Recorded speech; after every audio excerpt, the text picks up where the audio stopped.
The power of your subconscious mind एक ऐसी पुस्तक है जो हमें हमारी आंतरिक शक्ति, इनर पावर से परिचित कराती है।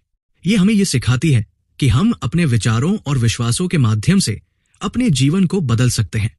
डॉक्टर जोसेफ मर्फी ने इसे लिखकर ये समझाने का प्रयास किया है कि हमारा अवचेतन मन हमारे जीवन को कैसे प्रभावित करता है। 2. अवचेतन मन की परिभाषा। अवचेतन मन हमारे मन का वो हिस्सा है जो हमारी चेतना, कॉन्शियसनेस से परे काम करता है। ये हमारे विचारों, थॉट्स, आदतों, हैबिट्स और यादों, मेमोरीज का भंडार है। 3. पुस्तक का महत्व। ये पुस्तक हमें ये सिखाती है कि हम अपने अवचेतन मन का उपयोग करके अपने जीवन को बदल सकते हैं। अध्याय 1, अवचेतन मन क्या है। 1. अवचेतन मन की भूमिका। अवचेतन मन हमारे जीवन का निर्माता, क्रिएटर है।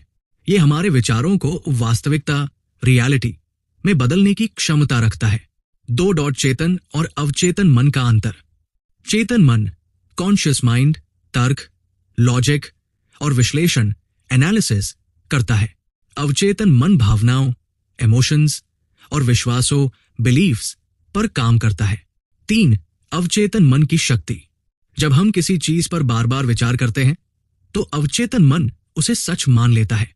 यह हमारे जीवन के हर पहलू, एस्पेक्ट को प्रभावित करता है। भावनात्मक पहलू।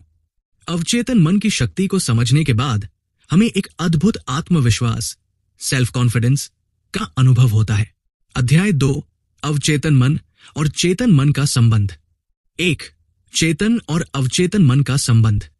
चेतन मन निर्णय, डिसीजन लेता है।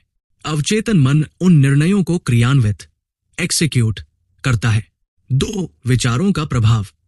हमारे विचार और विश्वास अवचेतन मन को प्रभावित करते हैं। सकारात्मक विचार, पॉजिटिव थॉट्स, सकारात्मक परिणाम, पॉजिटिव रिजल्ट्स देते हैं। 3. उदाहरण। यदि कोई व्यक्ति ये मानता है कि वह सफल, सक्सेसफुल नहीं हो सकता, तो उसका अवचेतन मन उसे असफलता, फेलियर की ओर ले जाएगा। भावनात्मक पहलू। इस अध्याय को पढ़ने के बाद हमें यह एहसास होता है कि हमारे विचार हमारे जीवन की दिशा, डायरेक्शन तय करते हैं। अध्याय 3, अवचेतन मन को कैसे प्रोग्राम करें। 1. आत्म सुझाव, सेल्फ सजेशन। रोजाना सकारात्मक विचारों को दोहराएं। उदाहरण, मैं सफल हूं, मैं स्वस्थ हूं। 2. विजुअलाइजेशन। अपने लक्ष्यों, गोल्स को मन में स्पष्ट रूप से देखें। 3. आभार व्यक्त करना, ग्रैटिट्यूड। जो कुछ भी आपके पास है उसके लिए आभार व्यक्त करें। भावनात्मक पहलू। इन तकनीकों को अपनाने के बाद हमें एक नई ऊर्जा, एनर्जी और उम्मीद, होप का अनुभव होता है। अध्याय 4, अवचेतन मन और स्वास्थ्य। 1. अवचेतन मन का स्वास्थ्य पर प्रभाव। सकारात्मक विचार स्वस्थ शरीर, हेल्दी बॉडी का निर्माण करते हैं। नकारात्मक विचार, नेगेटिव थॉट्स, बीमारियों, डिजीजेस को जन्म दे सकते हैं। 2 उदाहरण। कई बार लोग बीमारी के बारे में सोचकर वास्तव में बीमार हो जाते हैं। भावनात्मक पहलू।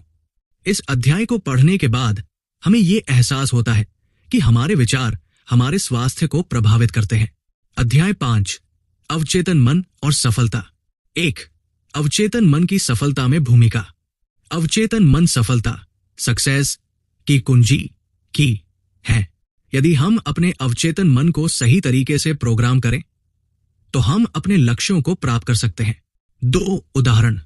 यदि कोई व्यक्ति ये मानता है कि वो धनवान, वेल्थी हो सकता है, तो अवचेतन मन उसे धनवान बनने के रास्ते दिखाएगा। भावनात्मक पहलू। इस अध्याय को पढ़ने के बाद हमें यह एहसास होता है कि हमारे पास असीम संभावनाएं, इन्फिनिट पॉसिबिलिटीज हैं। अध्याय 6, अवचेतन मन और प्रेम। 1. अवचेतन मन का संबंधों पर प्रभाव।